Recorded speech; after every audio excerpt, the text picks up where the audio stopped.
Now this program is funded by the Mississippi State Department of Health, and this program is all about getting healthier. Everybody, we are going to beat diabetes. Diabetes. That's right. Good evening, good afternoon, or good morning, depending on whatever time you are watching this presentation. My name is Dr. Timothy Quinn, and that was me on our first recruitment dinner for our patients for the National Diabetes Prevention Program.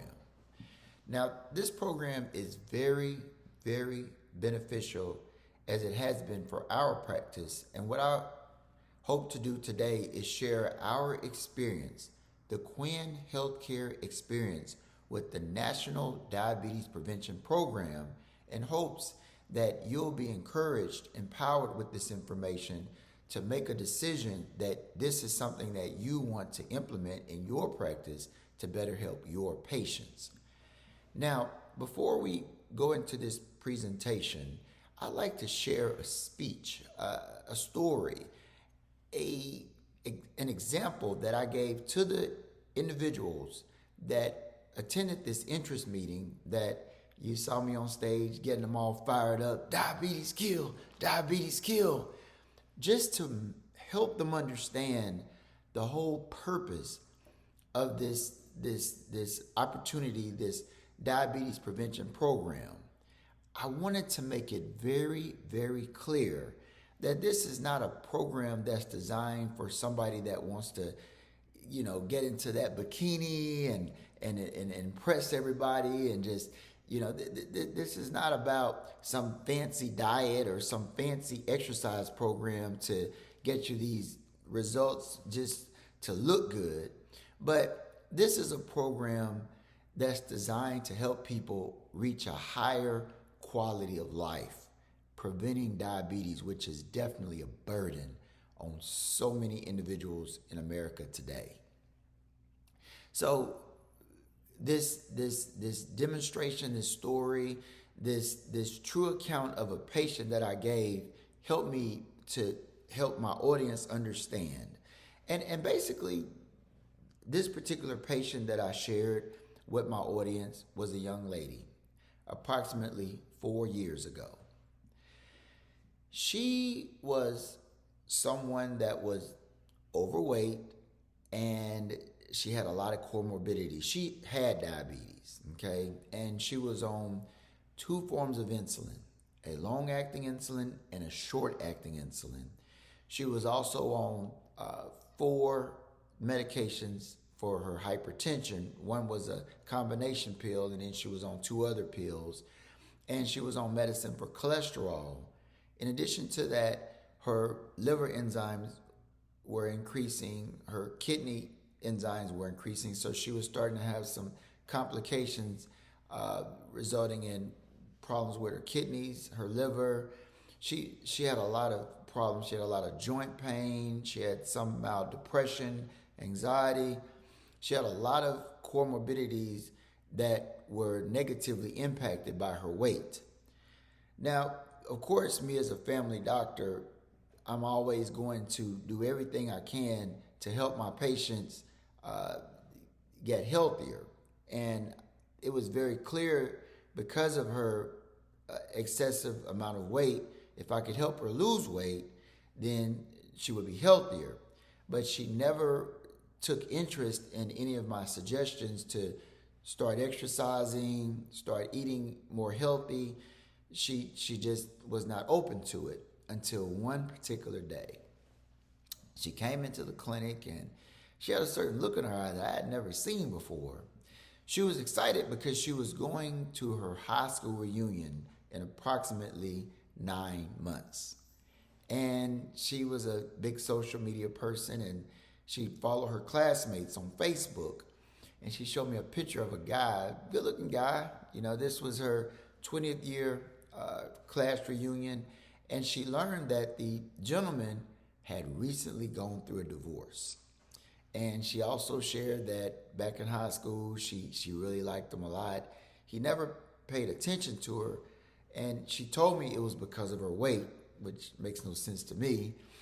But she told me that he was the lead football player and had everything, going for him. But he didn't notice her. But she explained that this reunion was going to be her opportunity to get that man. And she now wanted me to help her lose weight. So, being a family doctor that has a sincere desire to help people get healthier, I had to take advantage of this opportunity. So she and I and the rest of our healthcare team, we developed a plan where she would eat healthy. She would report back every week via telephone on, what she ate. She kept a diary, and we did a lot of training. She would exercise every single day. She started out walking. She joined the gym. But the main thing is we had accountability where we would follow up with her every week via telephone call. And she'd come in for appointments, periodically. But the bottom line is, over the course of 9 months, she went from a size, I remember so well because we even helped her pick out her clothes for the reunion. When it first started out, as far as our journey, she was a size 24 dress size. She got all the way down to a 16 dress size. We were so excited. We even were involved in her hairstyle. Some of my nurses, they were very knowledgeable about the most beautiful long hair. She came into the clinic before going to that reunion, and she was so excited. I mean, she had that beautiful hair. She whipped it around, and she let us look at some of her clothes that she had purchased to wear to the reunion. I mean, we were so excited for her. So she basically, went to the reunion, and she didn't answer the phone when we called the next, Monday to find out what happened. And we called her on Tuesday, no answer. We texted her, nothing. We finally got her on the phone, and she sounded very dry. So we just asked her, "Can you come in?" We were excited. Me and the nurses, we wanted to hear about this, this great reunion. We've been preparing. We were there with her. Long story short, she came into the clinic, and she didn't have that look in her eye anymore. And when I walked in the room with my nurse, the first thing she told me was, "I'm still just a big fat loser." And I was like, "What do you mean? You're a winner. You killed it. You killed it." But basically what she shared was, she went to the reunion and she saw the guy, and she was so excited. She smiled, but he didn't smile back. He looked at her confused. He's like, "Do I know you?" and she said, it's me, and basically she kind of evaded that she had an interest in him, but he laughed. He thought it was funny, and she told us that she left that Friday night. She didn't even follow up for any of the other festivities of the reunion, but then she cried all weekend. But basically, she was hurt. But I shared with her. I said, "Wait, just stop. Let's open the computer and look at your medical records." So we looked at the medical records, and what was revealed very clearly was, at the beginning of her journey, she was on the two forms of insulin, the oral pills for diabetes. She was no longer on insulin. She was only taking oral pills for diabetes.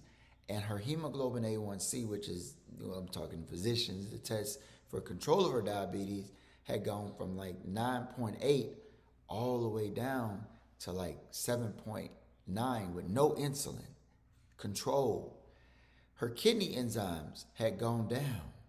Her liver enzymes had gone down to normal, both kidney and liver.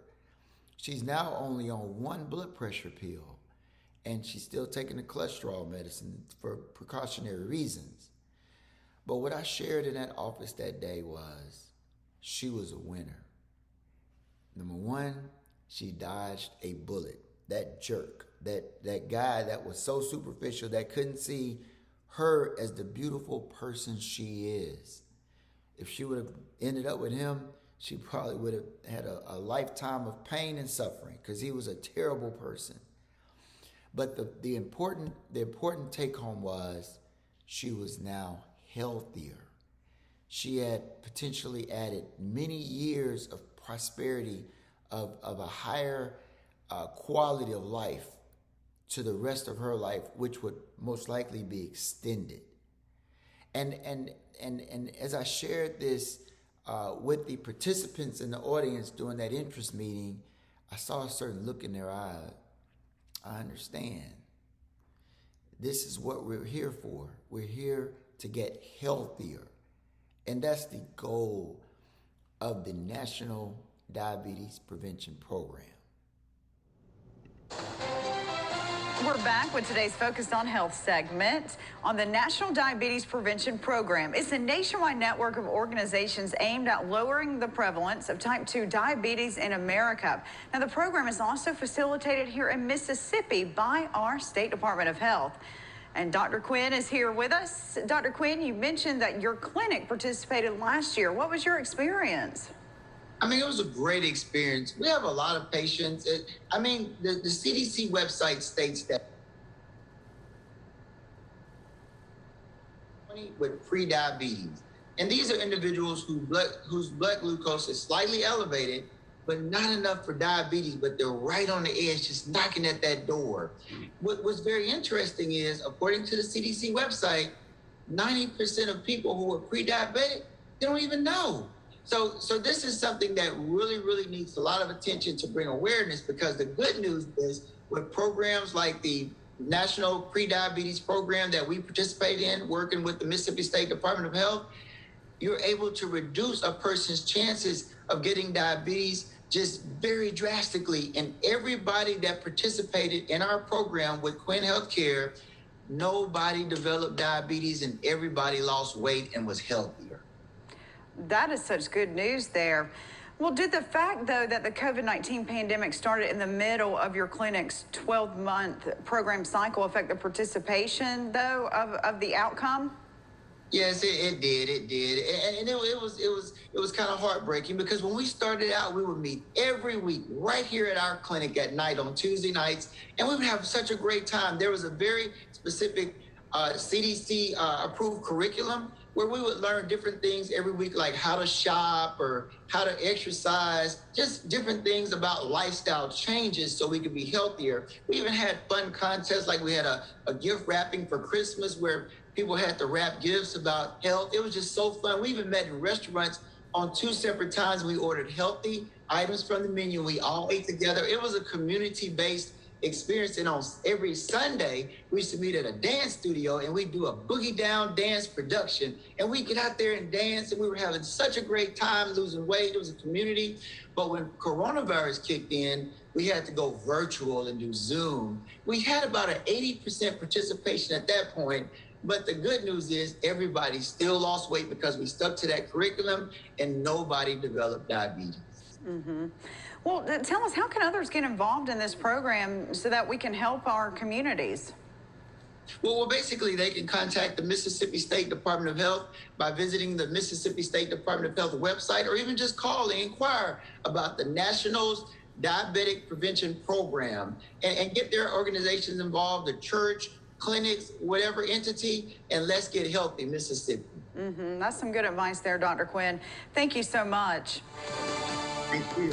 And we'll be right back. It has been estimated that 84 million Americans have prediabetes. That's 1 in 3 adults. Now, what's interesting is some reports are stating that 9 out of 10 don't even know about it. Many people are going about their lives, working, taking care of their families, and they have prediabetes and don't even know. So what does this mean? Well, basically what it means is they don't have the opportunity to have that information so that they can be empowered with the opportunity to make the decision to try to get healthier to avoid diabetes. And that's why this National Diabetic Prevention Program is so valuable to our society in America, that is so overwhelmingly burdened with diabetes and individuals with pre-diabetes that can become engaged in positive lifestyle changes and avoid diabetes.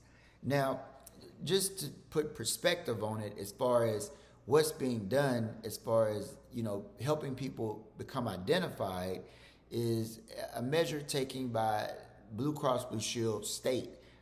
This is a division of Blue Cross Blue Shield here in the state of Mississippi that's offered to all state employees. These include individuals that work for the Mississippi Department of Health, our partners, our sponsor organization for our involvement with the pre-diabetes program in our clinic of Quinn Healthcare. These individuals that work for the state, including individuals that work for the state Mississippi Department of Health, state educational institutions such as school districts, Jackson Public Schools, Madison School District, and all the other school districts, they have state Blue Cross Blue Shield. Now, something that is very beneficial is the fact that during their yearly screening exams, there's the opportunity for the hemoglobin A1C to be assessed. And what's interesting about it is if you don't assess the hemoglobin A1C during this exam, the provider, we're not compensated for the entire physical, which is very, very motivational and good. So for all of our state employees, we do a hemoglobin A1C regardless. Normally, a hemoglobin A1C would be done if an individual has a blood glucose of 100 or greater with no history of diabetes. We'll reflex and go ahead and do the hemoglobin A1C. But there are times that individuals will go in for their physical exam and maybe their blood glucose is 90 or even in the high 80s. They're fasting, they haven't eaten that day. With the state Blue Cross Blue Shield plan, the A1C is obtained even regardless of what the glucose is, and there are scenarios where individuals will have a blood glucose of less than 100. We do that A1C, and it might be 5.9 or 6.4. So this is very, very beneficial because, as I said earlier, the research is demonstrating that a high percentage of individuals have prediabetes and don't know. But with this program, now we can tell them, say, Ms. Jones, your hemoglobin A1C is 5.9. And Ms. Jones will, of course, what does that mean? And we'll explain. We'll say, look, you don't have diabetes, but I always do the same thing, but I'll knock on something. But you're knocking at the door and you don't want to go through that door. And then what happens is we have the educational component where we educate the patient in regards to what is prediabetes, what can you do in regards to lifestyle changes to decrease your chances of gaining diabetes. And what's so wonderful is we now have a tool. Now, the pre-diabetes program has been around for decades. It's been around for decades, but at Quinn Healthcare, we've only been participating for the last 3 years. And that's because we didn't know about it. But when we learned about it, we had a tool.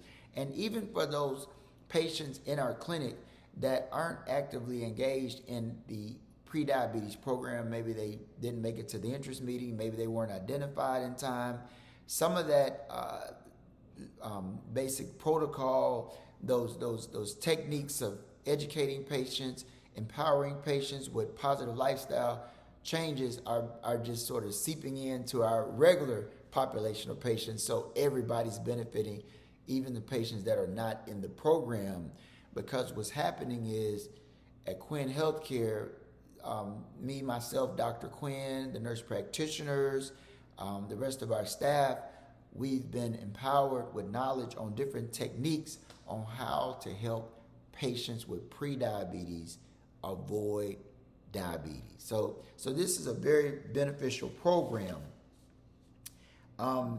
Another cool thing about the National Diabetic Prevention Program, it helps participants at risk of type 2 diabetes make sustainable, I'm just reiterating, healthy lifestyle changes and achieve weight loss. And this has been demonstrated scientifically with data.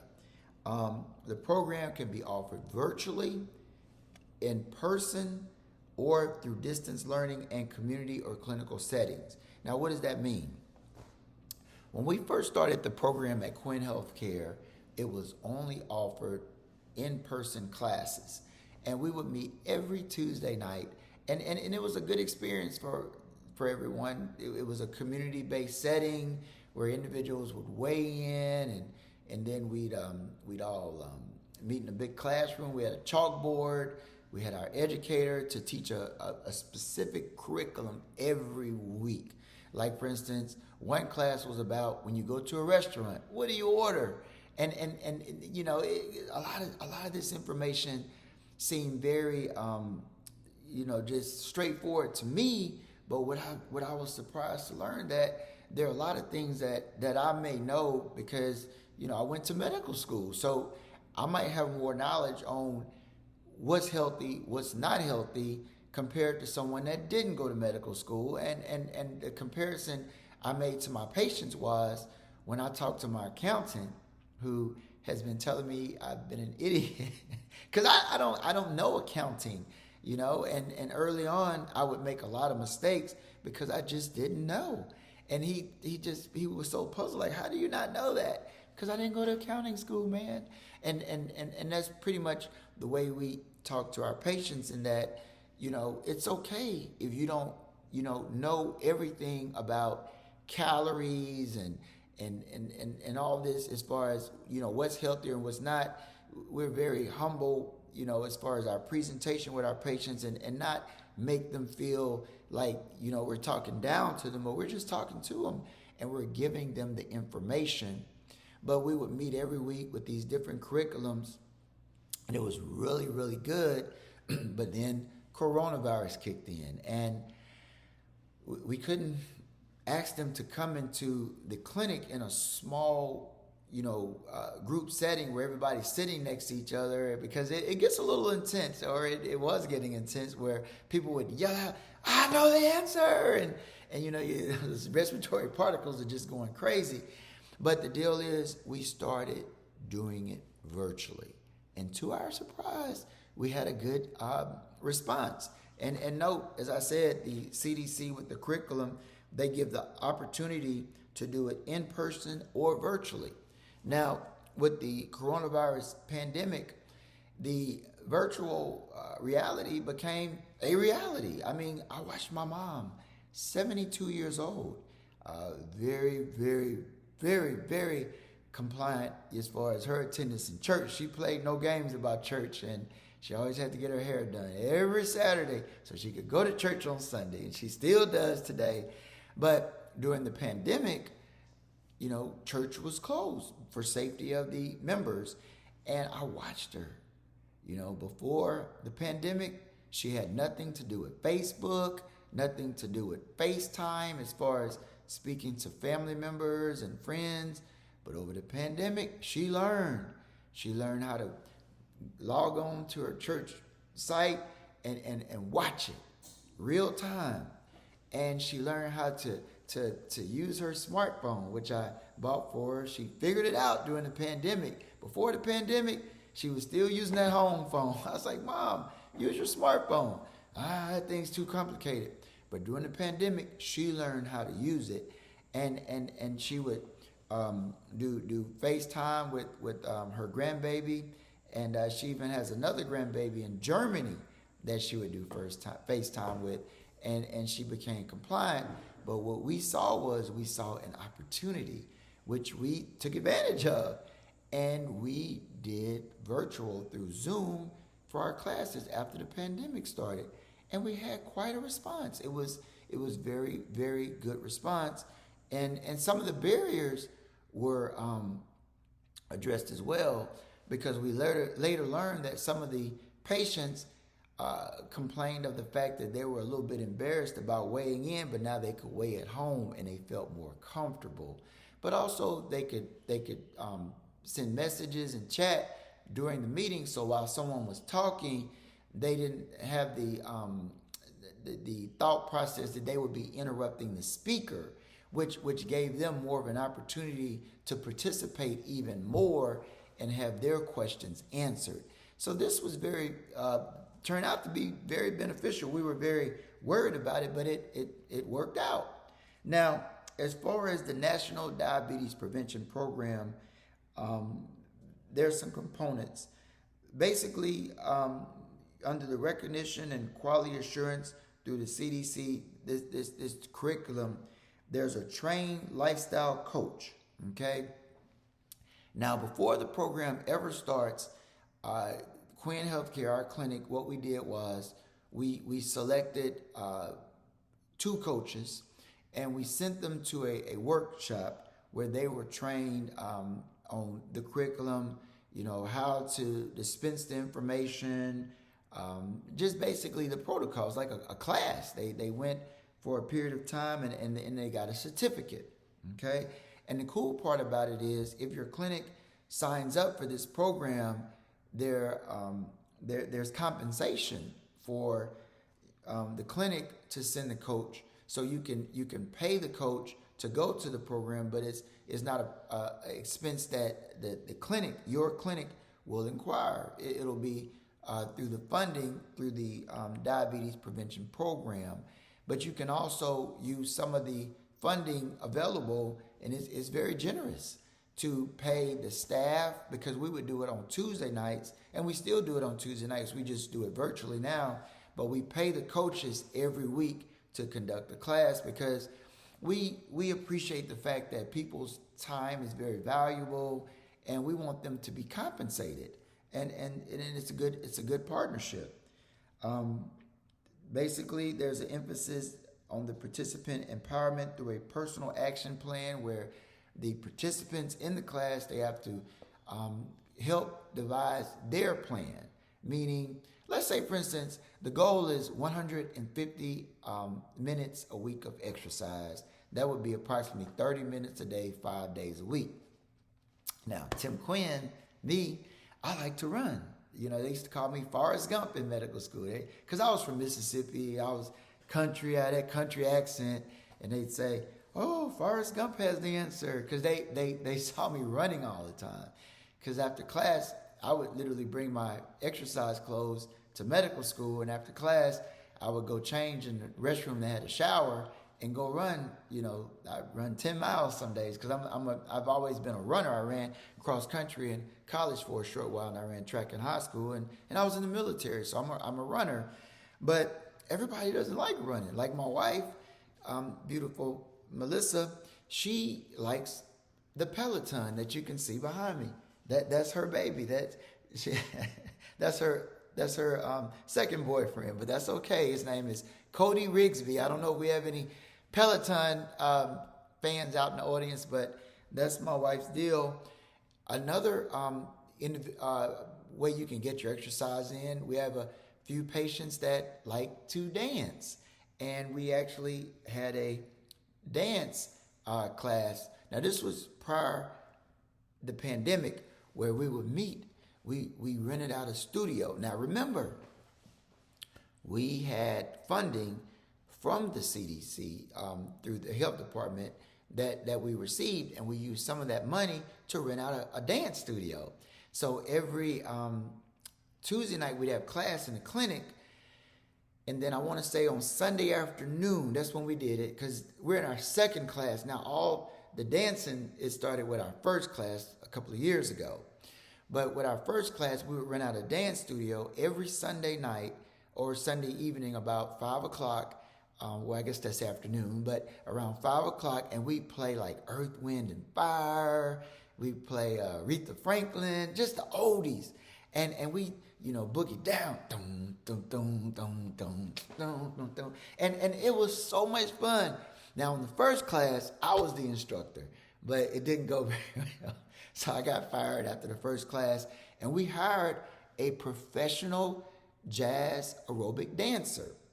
And it was such a great experience, because, we would come there, and all those ladies, they'd be dancing, and they made me go to the back, but I was still dancing with them.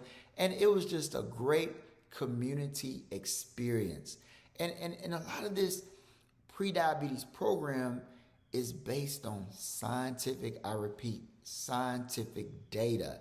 And overwhelmingly, the science has demonstrated if you can participate in any effort, whatever it is, in a community-based setting, you'll have better outcome because you're over there dancing, dong, dong, dong, dong, dong, dong, dong, dong. And you're tired. You're like, dong, dong. But then you look over and you see Miss Jones over there. She dong, dong, dong, dong. And you're more likely dong, dong, dong, dong. It's just motivational. And it was so great. But then the pandemic happened. I keep going back. So we couldn't meet in there because we were just, and all those respiratory particles. So what we did was we hired a professional camera crew using some of the funding that was allotted to us through this program, which your clinic will receive. And we did a professional recording of the dancing in the studio. And it was a routine that people could do at home. And I'm just going to give you a little 1 minute segment of those dance moves. Now, don't laugh at my dance moves, all right? I'm doing the best I can. But what we did was we sent it to our patients, an extended version that they could do 30 minutes every day in front of their computer, or they could just prop their little iPhone up and then they do the dances. So I hope you enjoy Dr. Quinn, Miss Melissa Quinn, and our professional dance choreographer getting down. Boom. Eating our daily exercise is difficult. In our partnership with the Mississippi State Department of Health Move Your Way campaign, we create a fun exercise routine that brings the G.I. Jane Studio X to your home. So get ready to move your way with our fun line dance aerobic class. And let's get moving.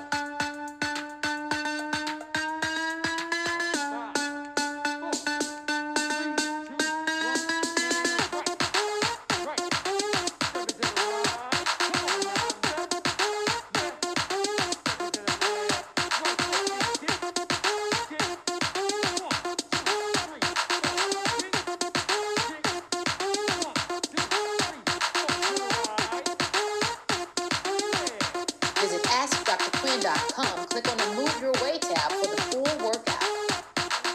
My name is Melissa Quinn. Dr. Quinn just introduced me a second ago, and I'm here to give a brief overview of our experience with the DPP program. Now, we were introduced to this program through the Mississippi State Department of Health back in 2019, and we held interest meetings once in September at the end of the month in 19, and then one more time at the beginning of October. We experienced a great turnout with those people that were interested in participating. We had around 60 participants in our interest meetings, and Dr. Quinn would get up and speak. We had an amazing teacher for the program, Dr. Erica Webster. She spoke, and we gave away some of Dr. Quinn's books. And in total, it was about 60 participants. When we actually started the classes, and that was about October of 2019, we had 35 people show up. The meetings started at 6:30 every Tuesday, and they ended at 7:30, so nobody had to go home too late. Now, we had a little bit of trouble with the onset of the COVID-19 pandemic. About March 2020, everything was shut down, so we paused for a minute just out of concern for our members, and of course, we lost a few. And so once we reconvened via Zoom, we had about 25 members matriculate through and complete the program. And that could just be due to the general adjustment that we all experienced from going in person during that time to Zoom. And so there was a little bit of a problem with retention, but we did a great job with having 25 members matriculate through the program. Now, just talking about what I consider our success rates, our average weight loss for all participants was 5%, which was the goal of the National DPP program. And just being honest, some of our folks, they lost more weight. 80% of our participants reached that goal of 5%. You had one or two that were a little bit below, but then you had one or two that were a great deal above the 5%. We had a lady that was very passionate about the program, and she went above and beyond that 5% goal, and she was very passionate, and she expressed some interest in participating as an instructor in the future. Now, one contributor to our participants' success was exercising that 150 minutes a week. One reason for this was that dance aerobics program. Even prior to creating that exercise video, our members would meet once a week on Sundays at 4 o'clock for an hour, and they were excited about it. So that dance aerobics, they enjoyed it, and even the online option that we uploaded to YouTube was a great substitute during the pandemic. Now, currently, we've actually started a new program, and we have a professor from Belhaven, Miss Cynthia Newland. She's the new instructor for that program, and it's going great. We're actually going to schedule a yoga lunch for our participants this coming May. So we've got more to come with the DPP program.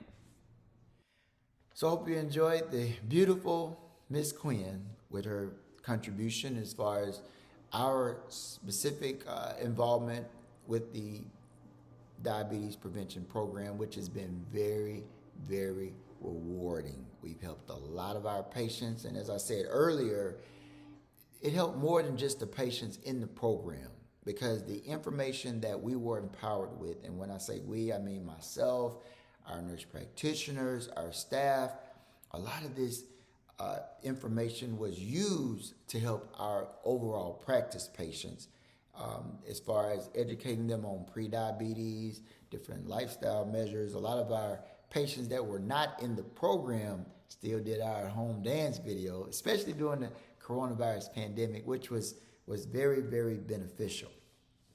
So I really encourage everyone to consider the National Diabetes Prevention Program for your practice. It's phenomenal. It's phenomenal in so many ways. But in closing, I just want to kind of recap the overall program. Now, the National Diabetes Prevention Program, as I said, is an intensive lifestyle change program that reduces the incidence of diabetes by an estimated 58% of participants since it started decades ago. 58% success rate. That's pretty remarkable. It's a CDC recognized program. It's delivered by a trained lifestyle coach that we talked about earlier that receives specific instruction on how to facilitate and administer the program. It includes 16 weekly sessions followed by 6 monthly sessions over the course of 12 months. And as I said, we're currently in the middle of our second cycle. So much success. The goal is a 5% weight loss and 150 minutes of weekly physical activity. So the goal, 5% weight loss, and we reached a substantial percentage toward that goal with our participants. And as far as the 150 minutes of weekly physical exercise, we've had a lot of success with that as well. But remember, they don't have to go running for 150 minutes. Also note, with this program, you don't have to do everything all at once. Like, you don't have to run 150 minutes at one time. You can split it up, preferably 30 minutes a day. But even if you want to split that up, you could do 10 minutes in the morning, 20 minutes in the afternoon, or 10 minutes in the morning, 10 minutes during lunch, and 10 minutes when you get off work. Just try to get that 150 all together. What's been very beneficial with that is also the accountability portion, where they have to write down what they've eaten, how much exercise. We encourage it as far as with our group, writing it down and reporting it. And what that does is that accountability piece, it changes a person's actions. We encourage it with our group, and people will come in and you'll see them, you'll look at their reports and it'll be positively impacted by the fact that they recorded it. basically with the sessions, they'll come in, they learn about the program, they learn about self-monitoring weight and food intake, writing things down, eating less, eating healthy, introduction to physical activity, move those muscles. That was the title. I'm just going through some of the curriculum. Overcoming barriers to physical activity, being active, a way of life. Understand that it's not just a cookbook. No, it's a lifestyle change, and just people voicing, some of their struggles, some of their obstacles, some of the things they had to overcome. Balancing calorie intake and output, just educating people, because as I said, me as a physician, because I went to medical school for 4 years, I studied biology 4 years prior to medical school, and then did a residency for 3 years. We're talking about 11 years of education dealing with health and human body. But, they may not have done that. They may be an attorney, knowing things I know nothing about with the law. So we have to understand that and provide them with that empowering education. Environmental cues to eating and physical activity. We talked about things like getting that bad food out of your house. I mean, you might be lying in the bed and there's a bag of chips and it's like, Tim, come get me, come get me, come get me, come. No! So getting those chips out of your house, you don't have that temptation. And that's some of the curriculum, just things you might not think about. Now, we all have little kids in the house, so we have to balance it out, but maybe just becoming aware. Problem solving. Strategies for healthy eating out. Like I said, we went out to a restaurant and we picked healthy options from the food. Dealing with slips in lifestyle change. If you fall out, get back on the horse. Don't lay on the ground. You might get trampled. But just helping people understand that mixing up your physical activity. I don't let me start dancing again. Social cues. It's a birthday party. Everybody's meeting at Chuck E. Cheese for all you can eat. What can you do? Maybe order the salad and just have one slice of cheese pizza instead of just all pizza. And something that I shared with my our group is I'll eat something before I go. And that way I'm less tempted to eat the bad stuff when I get there. But I might just eat a little bit so I don't make the other people feel uncomfortable in my family, because, you don't want them to feel like you're judging them. Managing stress. Overwhelmingly stress has been associated with overeating. So helping people manage their stress, staying motivated, and just so many things in the curriculum that have been so very healthy. But, just to reiterate, the National Diabetes Prevention Program targets individuals that are hemoglobin A1C 5.7 to 6.4. These are your pre-diabetics. And with our clinic, we're able to use our electronic medical system to look for the diagnosis code for pre-diabetes. I think it's I can't remember the code. But the bottom line is you may be able to do that with your electronic medical records. And what would be helpful is if when you identify those patients, they'll probably get a list of 10 million. You could kind of come up with a scenario or a protocol on how you're going to ask those patients if they're interested. We identified a lot of patients and we sent out letters, and then we had a recruitment period of about a month before our interest meeting. So what we did was with our first class and our second class is we identified individuals, we invited them to the interest meeting. And we had a couple of interest meetings at a healthy restaurant. Our second class that we're currently in, the pandemic was still going on, so we had our interest meeting through Zoom.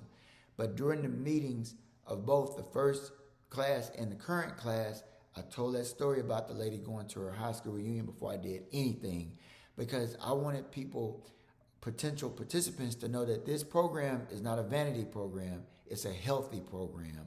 And I used that story to articulate that, to make it very, very clear. But, basically, We observed great engagements and ability to create great cohesion with our participants. There's a lot of comfort. It's just been a really good experience. The program has a great deal of reach. I mean, as far as reaching people, especially with the virtual option, because a lot of people with child care responsibilities, transportation, gas is going up. By doing it virtually, they can be in the comfort of their own homes, and that way they have a more ease of participating. There's a good probability that you'll get good retention. It's very effective, as I've demonstrated with the data and also with our own personal patients. A lot of sustainability, and the impact is phenomenal.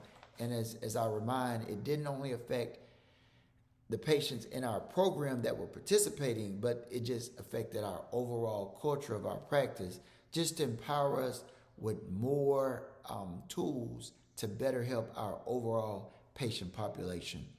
I hope that this presentation has been very helpful. I am so excited about you all's potential participation in the National Diabetes Prevention Program. And I'm going to leave you all with some dance moves. Dum, dum, dum, dum, dum. You're going to have a great time. Boom, boom, boom. All right, thank you.